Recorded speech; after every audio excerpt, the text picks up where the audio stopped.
with the always caveat that it's still preseason. That was fun. This is the Avs that I've been waiting to see. Avs win over the Vegas Golden Knights 4-1 in their 5th preseason game.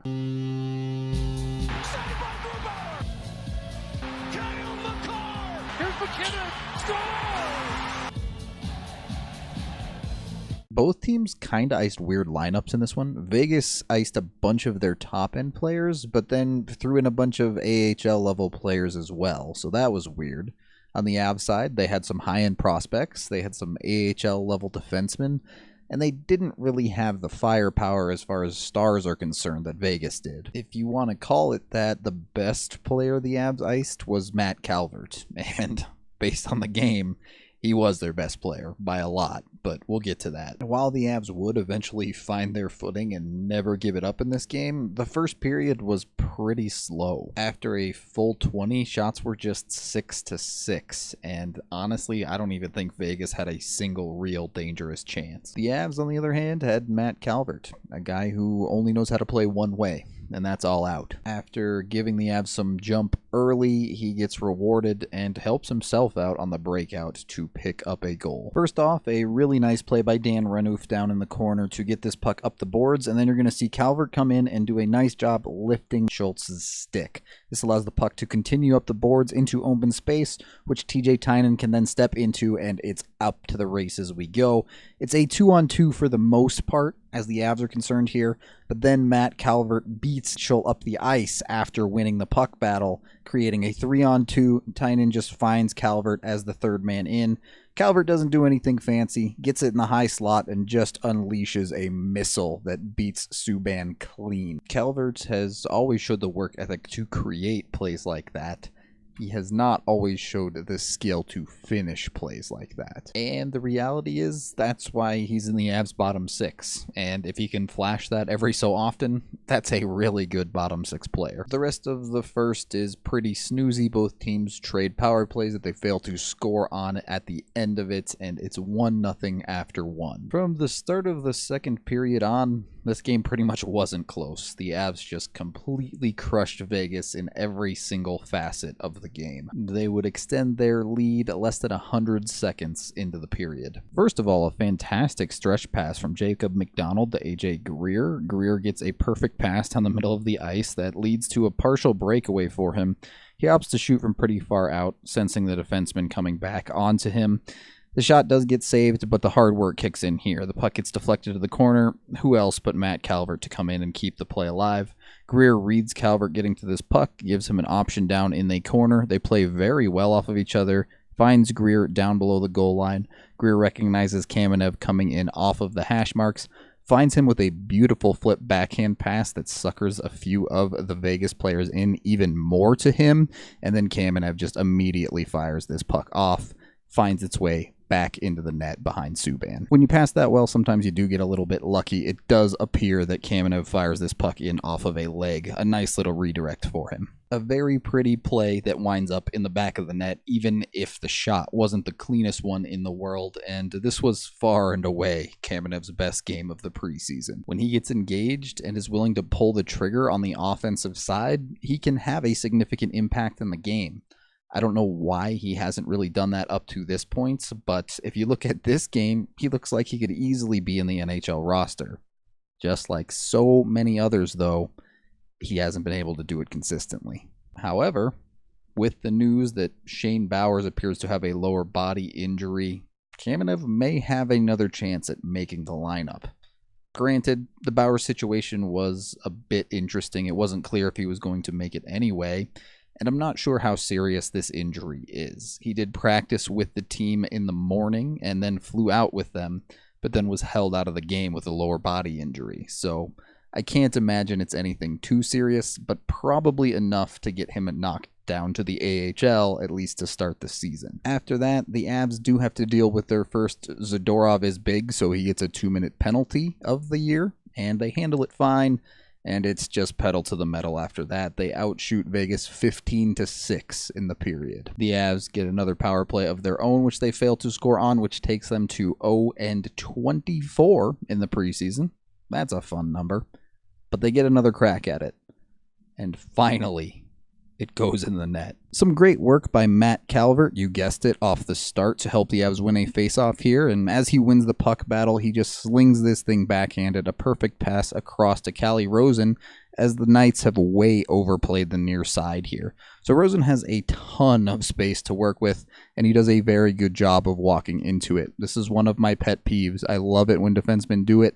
I hate it when they fail to take advantage of that space. Rosen is able to get into near the top of the circles before picking his shots, and he does a good job of getting it all the way to Subban. Subban does make the initial save, but he's been a bit of a rebound machine in this game, and the Avs are ready for it. 3 players in the area for potential rebounds. This one ends up coming out to Sheldon Dries on the far side, who manages to find it. Vegas at this point still recovering. The Avs players are still nearer the net than the majority of them. Dries' shot gets off, finds its way through Subban's 5-hole, and is just kind of sitting out in the crease, right for Logan O'Connor to pick it up and clean up this goal. If Vegas wants to play Malcolm Subban against the Avs in the regular season, I'm all for it. Let's be real, if Fleury is in net here, this game might be 1-0 Avs. But you'll take it into the power play drought however you can get it. The Avs stood there 1 for 25, a solid 4% through the preseason, and that would actually go down a little bit as they would fail to score on another power play at the end of the second period. But you got to start somewhere with the power play, and that's a whole lot better than being over. Avs up 3-0 after 2, and they cruise into a third period where they continue to absolutely dominate. Vegas hardly showed any life at all. The Avs just continued to crush, outshooting Vegas 11-6 in the third period. That's 32-17 throughout the whole game. And if you take out the even first period, it's 26-11 in the second and third. And just for icing on the cake, the man who has made himself a dark horse to make the Avs roster picks up his 3rd goal in as many games. Vegas appears to have control of this puck and be easily on the way out of the zone. But Jacob McDonald does a good job to get his stick in here, and as a drop pass is attempted, everything goes south quickly as everyone just kind of mishandles the puck for Vegas. It ends up squirting out, and in comes a Jason Megna to pick it up. Don't have much more analysis from here. This just becomes a great individual effort as Megna charges in, gets around the defender with a nice toe drag, and slips a backhand past Subban. This is kind of a weird situation, because if you're looking on the ice, Megna has absolutely played well enough to earn a chance at the NHL roster. Not only that, he has over 100 NHL games of experience under his belt. Wouldn't be surprised at all to see him get NHL games, or to even see Bednar lean on him as someone with a bit more experience in the Avs bottom 6. And that's fine. He deserves it. But I look at the skills he's showing there, and I do wonder a little bit how those are going to transfer to a bottom 6 role. When I look at someone like an AJ Greer, I see a bunch of tangible skills that will fit that role a little bit better possibly. But when you're leading the team in preseason goals and points, you just run the guy out there and see what happens, right? With that goal, the only thing left in this game is trying to get Francouz his shutout, and the Avs did make it hard by taking a couple of penalties, but they managed to get through those actually pretty easily. Vegas didn't put up much of a fight, and then in the last minute, the Avs just break Frankie's heart. What was initially a good pinch by Connor Timmins, creating a good chance for the Avs, goes wrong as the puck rebounds out hard and Timmins gets knocked down. This creates an odd man rush for Vegas up the ice as Timmins is going to be late recovering and getting back into this play. At least Kamenev is the forward defending. And really, the defense here does a good job. Zadorov does a great job to drive this puck out wide, not really give a quality angle shot here. But Kamenev does get caught a little bit here as McKenzie is going to cut in and directly in front of Francouz. Initially, from this angle, it looks like Francouz does give up a bit of a softie as well. But you can see the puck right here, and on the frame-by-frame, it does appear to kick off of McKenzie's skate right there and redirect in past Francouz. So, not the shutout that was probably deserved in this game as much for the defense as for Francouz himself, but still easily the best game of the preseason so far. This was a game where pretty much a lot of bubble guys were playing to try and stay on the roster, and nearly every single one of them looked good, top to bottom. Even guys like Val Nichushkin had a solid game. to have a tough time picking out many negatives at all. There are going to be some tough cuts coming up for the Avs to figure out their 23-man roster.